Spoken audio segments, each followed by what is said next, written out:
Find the distance with the help of number line. संख्या रेषेच्या आधारे अंतरे काढा. त्याच्या अगोदर सुरुवातीला आपण कोऑर्डिनेट किंवा निर्देशित म्हणजे काय ते बघू. संख्या रेषेवरील एखादा बिंदू जो अंक दर्शवतो त्या अंकाला त्या बिंदूचा निर्देशक म्हणतात.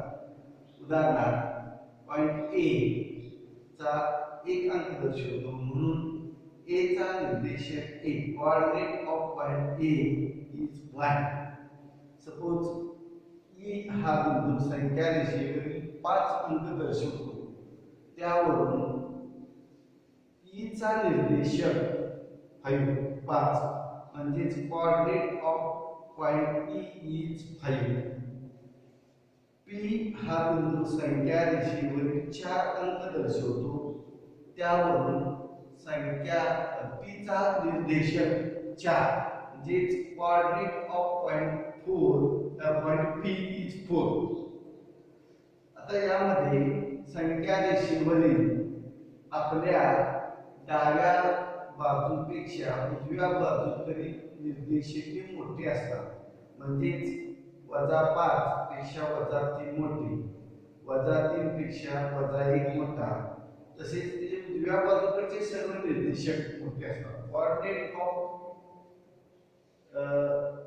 नंबर लाईन संख्या रेषेवरील कोऑर्डिनेट हे उजव्या बाजूपेक्षा डाव्या बाजूपेक्षा उजव्या बाजूचे मोठे असतात. तर आपण डिस्टन्स काढते वेळी दिलेल्या बिंदूचं निर्देशक पहिलं काढायचं आणि त्यानंतर त्यातील मोठ्या निर्देशकातून लहान निर्देशक वजा करायचं.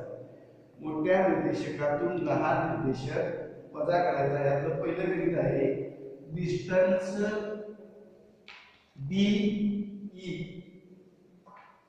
डिस्टन्स बी ई हे अंतर आपल्याला काढायचं आहे. यामध्ये बी चा निर्देशक 2, ई चा निर्देशक 5 म्हणजे coordinate of point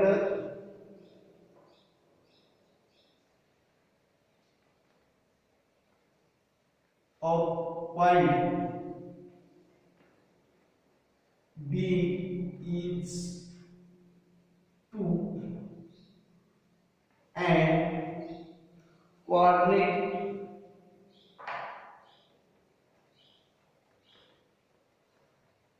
of point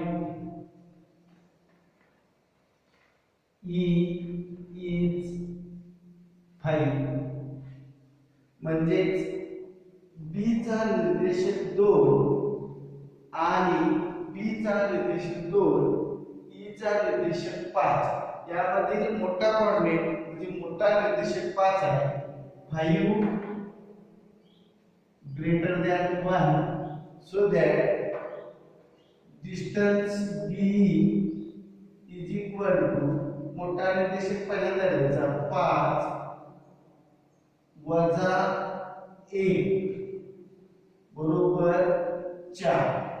म्हणजे अंतर काढताना मोठ्या निर्देशकातून लहान निर्देशक वजा केल्यानंतर जे उत्तर येईल ते त्याचं अंतर असतं. दुसरं गणित आहे डिस्टन्स जे ए. डिस्टन्स जे कोऑर्डिनेट ऑफ पॉइंट जे. Coordinate of point J is -2. Coordinate of point A is 1. Coordinate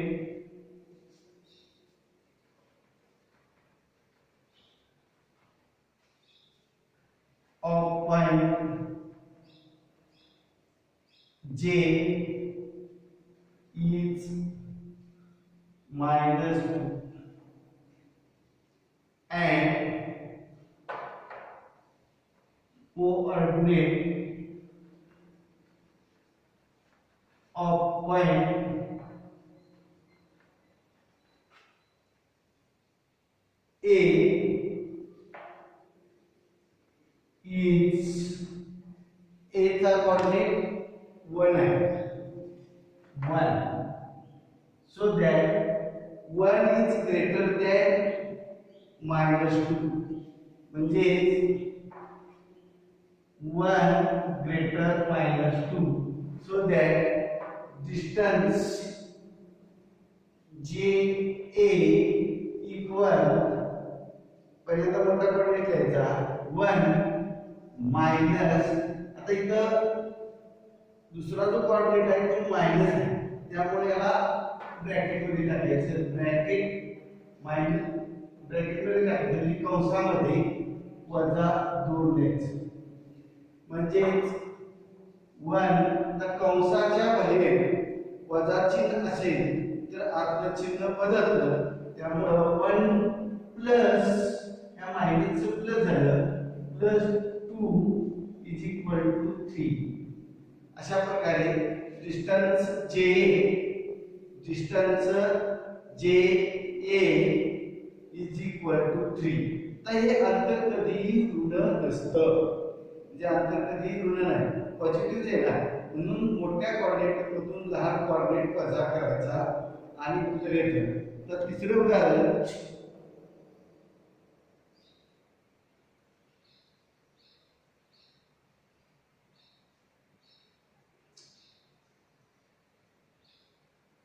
distance त्याच्यातून पाचवा आहे 1.1 मधला डिस्टन्स KO विचारलेला आहे KO त्यामध्ये K चा कोऑर्डिनेट -3 आहे O चा कोऑर्डिनेट 0 आहे म्हणजे coordinate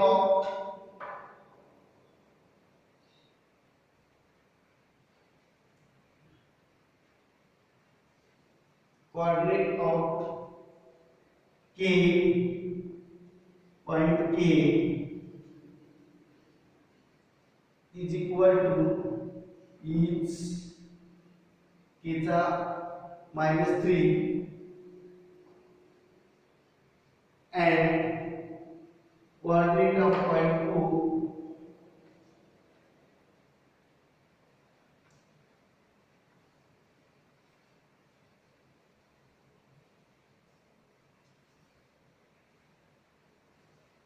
is 0 -3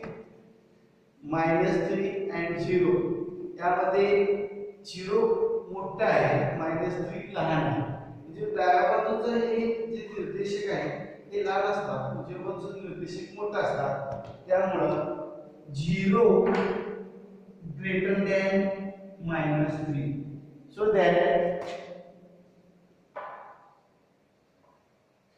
distance KO equal मोठा कोऑर्डिनेट पहिले करायचं 0 मायनस वजा करायचा त्यासाठी मायनस आणि नंतरचा जो K जो कोऑर्डिनेट आहे त्याचा K जो पॉइंट आहे त्याचा निर्देशक -3 आहे वजा असल्यामुळे ब्रॅकेट मध्ये टाकायचं कंसामध्ये 3 टाकायचं त्यामुळे 0 आता कंसाच्या बाहेर भागाचा हाच नाही वापरायचा आहे कंसाच्या बाहेर वजा असेल तर आतलं चिन्ह बदललं म्हणजे 0 अधिक 3 0 अधिक 3 बरोबर उत्तर 3 अशा प्रकारे आपण अंतर काढू शकतो आणखी समजा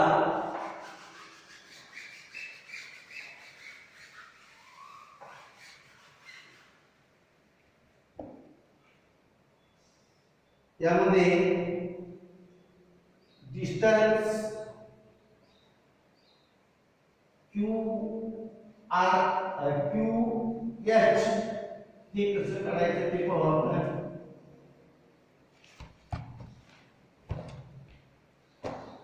डिस्टन्स QH तर यामध्ये डिस्टन्स QH चे अंतर काढायचं आहे coordinate of point Q is -5 म्हणजे Q चा निर्देशक -5 आहे H चा निर्देशक -1 आहे coordinate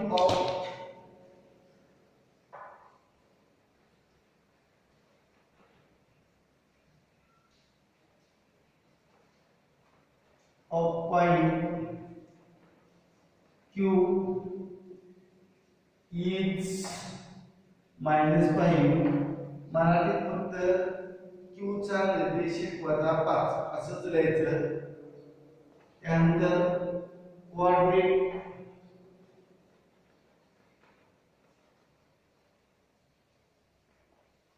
of point H is -1. तर यामध्ये -5 -1 त्याचा मोठा निर्देशक -1 आहे. त्यामुळं -1 greater than -5 distance QH is equal to मोठा निर्देशक पहिल्यांदा द्या -1 मायनस नंतरचा जो निर्देशक आहे तो -5 आहे. त्यामुळे तो कंसात टाकायचा -5 सो दॅट -1 कंसाच्या बाहेर वजा चिन्ह बदल +5 is equal to -1 + 5 minus plus से आपण काय करतो वजाबाकी करतो. त्यामुळे 5 मधून 1 गेलं उत्तर 4 आहे. हे 4 म्हणजे या ठिकाणी 4 या 4 5चा जो चिन्ह आहे 5 अधिक ते चिन्ह इथे येते. मोठ्या संख्येचं चिन्ह येत आहे ते द्यायचं. अशा प्रकारे आपण प्रश्न पहिल्यामध्ये उदाहरण सोडवू शकतो. प्रश्न दुसऱ्यामध्ये ए आणि बी चे कोऑर्डिनेट डायरेक्ट x व y च्या स्वरूपात दिलेले आहे. त्यावरून आपल्याला अंतर काढायचं आहे.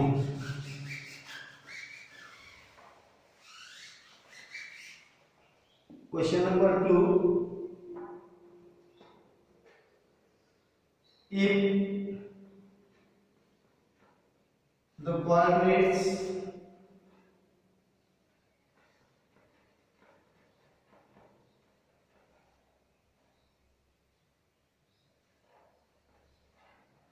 of A is x and B is y, then find distance AB. असा प्रश्न आहे. त्यामध्ये आपल्याला x आणि y च्या किमती दिलेल्या आहेत. पहिलं x is equal to 1 दिलं आहे आणि y is equal to 7 दिलं आहे. इथे कोऑर्डिनेट दिलेले आहे. त्यामुळे सोडवत असताना डिस्टन्स AB इक्वल A चा कोऑर्डिनेट x मीन्स 1 आहे आणि B चा कोऑर्डिनेट y म्हणजे 7 आहे. त्यातला मोठा निर्देशक 7 greater 1 so that 7 - 1 is equal to 6.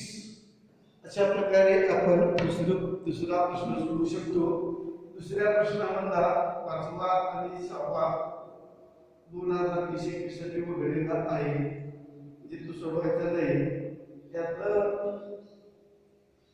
आपण 4थं गणित सोडवू. x is equal to -4 y is equal to -5. त्यातला -5 आणि -4 यातला मोठा कोऑर्डिनेट -4 आहे आणि लहान कोऑर्डिनेट -5 आहे. मोठा coordinate -4 greater -5. Distance AB equal मोठा पर्यंत जायचं -4 -5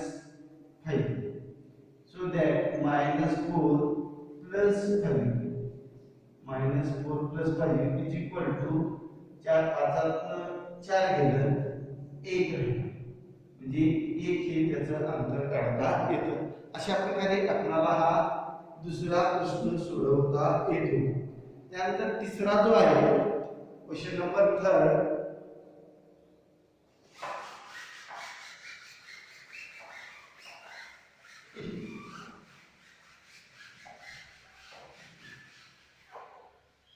Between from the information given below, find which the point is between the other two points and not within a straight slope. म्हणजे क्वेश्चन नंबर 3 जो आहे तो बिटवीनेशन वर आधारित आहे, दरम्यान त्यावर आधारित आहे. डिस्टन्स त्यातलं पहिलं उदाहरण, distance P R is equal to 7, distance PQ is equal to 10, distance QR is equal to 3.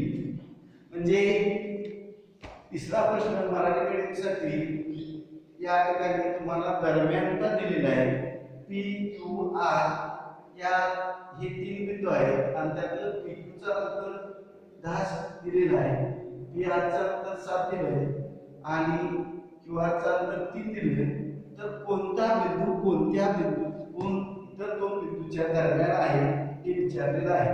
अशा करिता सर्वात मोठी जी किंमत असते ती पहिल्या करायची. यामध्ये डिस्टन्स PQ = 10 ही सर्वात मोठा आहे. म्हणून सोल्युशन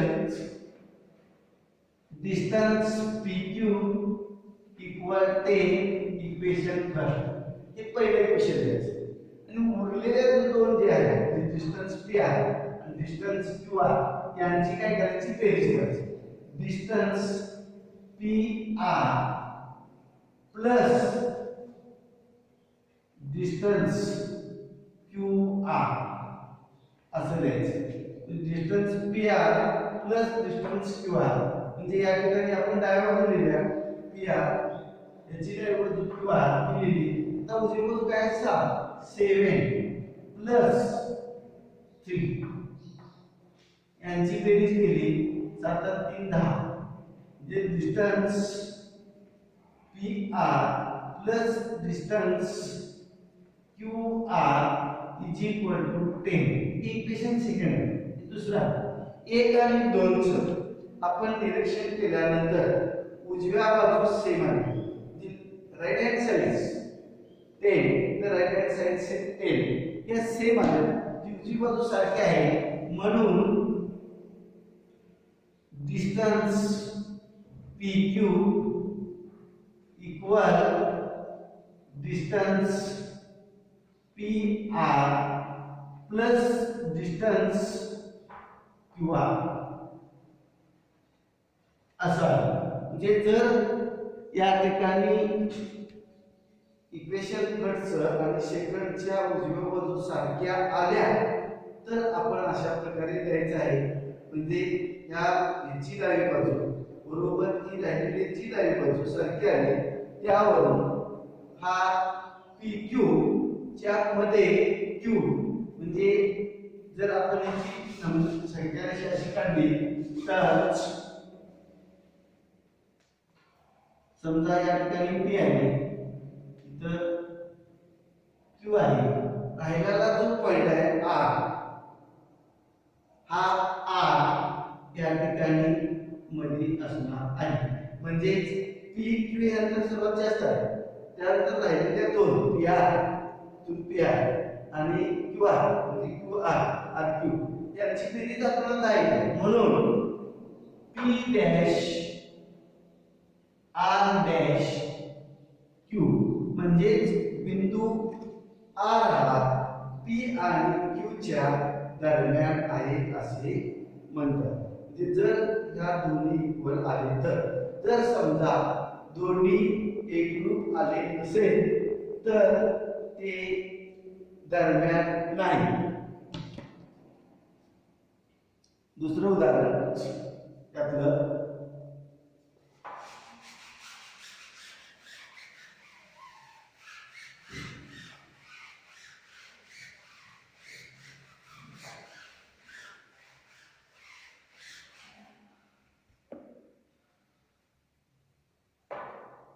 क्वेश्चन नंबर 3 मध्ये दुसरं distance RS is equal to A, distance st is equal to 6 आणि डिस्टन्स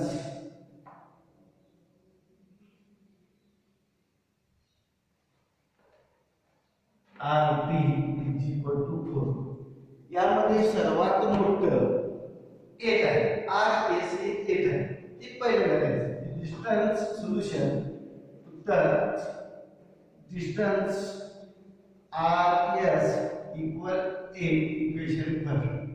आता उरलेली दोन याची लेफ्ट हँड साइड याची लेफ्ट हँड म्हणजे याची काय बाजू याची काय बाजू यांची बेरीज करायची.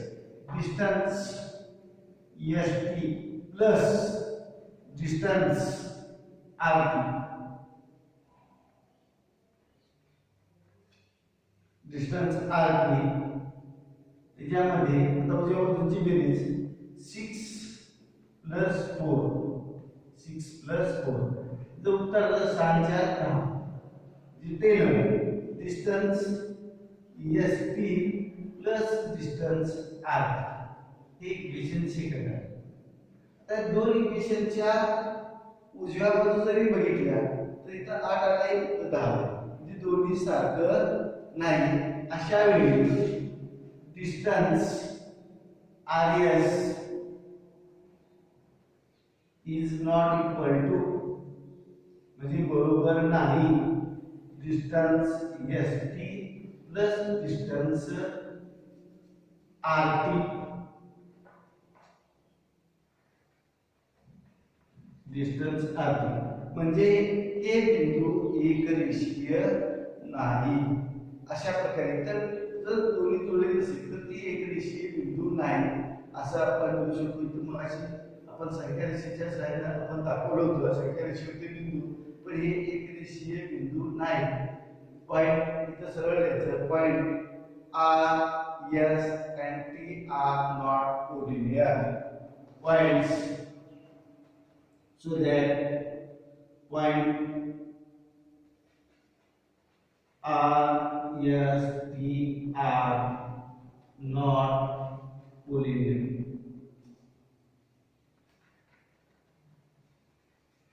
अशा प्रकारे मराठीत काय लिहायचं बिंदू R S T एक रेषीय नाही.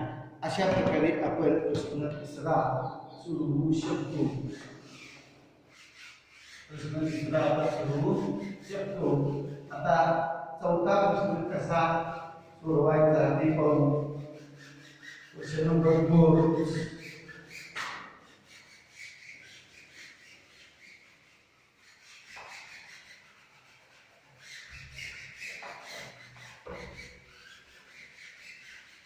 Question number 4.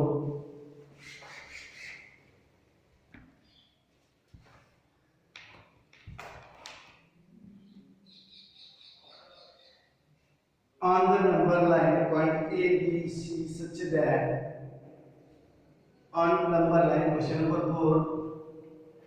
On a number line,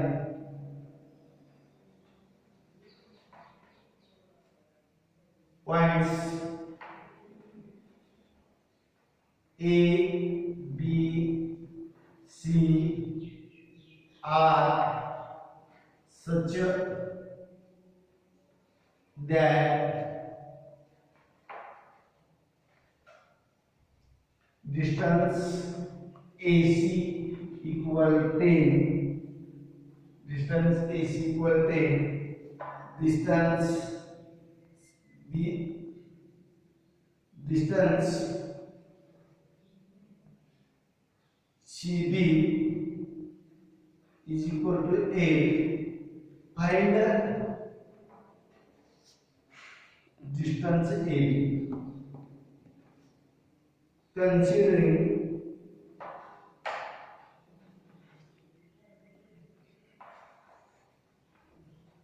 all possibilities.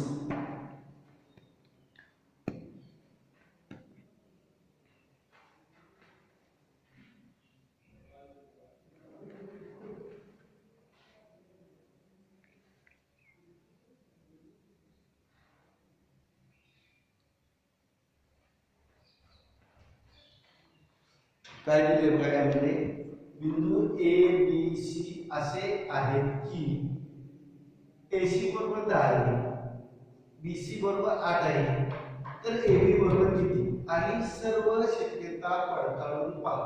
म्हणजे ABC हे कसे असतील.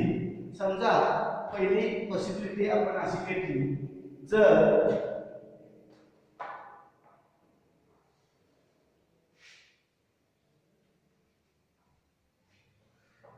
AC म्हणजे इथं सुरुवातीला A बिंदू घेतला आणि इकडे C घेतला आणि त्याच्यामध्ये कुठेतरी B असेल, ही पहिली पॉसिबिलिटी घेतली. म्हणजे AC हे डिस्टन्स सर्वात मोठा आहे असं कन्सिडर केलं तर त्यामध्ये BC ची किंमत आपल्याला AB ची किंमत काढायची आहे. त्यामध्ये आता AB च म्हणजे आपण असं धरलं की B हा A आणि C च्या दरम्यान आहे. ABC B हा A आणि C च्या दरम्यान आहे. त्यामुळे पहिली possibility distance AC equal distance AB plus distance BC अशी शक्यता आहे. म्हणजे जर A आणि B च्या दरम्यान A आणि C च्या दरम्यान B असेल, म्हणजे A आणि C च्या दरम्यान B असेल, तर AC हे अंतर AB अधिक BC इतकं असेल. AC चा तापमान दिलेला आहे, इथं ते टाकलं बरोबर. डिस्टन्स AB चं काढायचं आहे कसं ठेवायचं, डिस्टन्स AB आणि डिस्टन्स BC ची किंमत दिलेली आहे 8. ही 8 किंमत आहे. तर इथं या ठिकाणी हे 8 अधिक आहे नंतर वजा आहे, म्हणजे distance 10 minus A is equal to distance AB. Distance AB असं आलं. म्हणजे distance AB equal to 10 minus 8 2 is equal to distance AB. So that distance AB is equal to 2. Distance AB equal to ही पहिली possibility आलेली आहे. आता जर समजा आपण A आणि B च्या दरम्यान कुठेतरी C असेल असं जर ग्राह्य धरलं, दुसरी पॉसिबिलिटी या ठिकाणी आपण A घेतला आणि इथं या बाजूला B घेतला आणि मध्ये C असेल, ही एक शक्यता होऊ शकते. म्हणजे यामध्ये distance AB equal distance AB बरोबर AC अधिक CB. म्हणजे या AB चा अंतर हे AC अधिक BC इतका असेल. म्हणजे distance AC plus distance BC. आता ह्या ज्या किमती दिली त्या टाकायच्या. AC ची किंमत 10 दिल्या, AC is equal to 10 and BC is equal to 8 टाकली is equal to 80. म्हणजे दुसरी पॉसिबिलिटी असेल जर C हा बिंदू A आणि B च्या दरम्यान असेल, म्हणजे C is in between A and B, so that distance AB is equal to 80. अशा प्रकारच्या ह्या दोन पॉसिबिलिटी येऊ शकतील. आणि शेवटचा अशाच प्रकारचा 6वा प्रश्न आहे. 5वा प्रश्न हा 2020-21 साठी उघडलेला आहे, तो सोडवायचा नाही. त्यानंतर 5व्या प्रश्नामध्ये तुम्हाला हीच पद्धत वापरलेली आहे. A B A' B' दिलेला आहे आणि म्हणजे तिथं दरम्यानचा दिलेला आहे आणि तुम्हाला फक्त त्याची ग्रॅव्हिटी करायची आहे. आणि 7वा प्रश्न असा आहे, which figure is formed by 3 collinear points. म्हणजे 3 नैकरेषीय बिंदू जर जोडले तर कोणतीही आकृती तयार होईल. क्वेश्चन नंबर 7 यामध्ये which figure is formed by 3 collinear points. 3 नैकरेषीय बिंदू जोडल्यानंतर कोणती आकृती तयार होईल. त्यामध्ये समजा या ठिकाणी आपण A पॉइंट घेतला, इथं B घेतला आणि तिसरा असा बाजूला घेतला, म्हणजे 3 कोलिनियर पॉइंट आले. हे 3 कोलिनियर पॉइंट जर एकमेकांना जोडले तर जोडल्यानंतर ही डायग्राम तयार होते. त्या डायग्रामला आपण काय म्हणतो, ट्रायंगल. म्हणजे हा ट्रायंगल तयार होतो. जे 3 नैकरेषी मराठीमध्ये 3 नैकरेषीय बिंदू जोडल्यामुळे तयार होणारी आकृती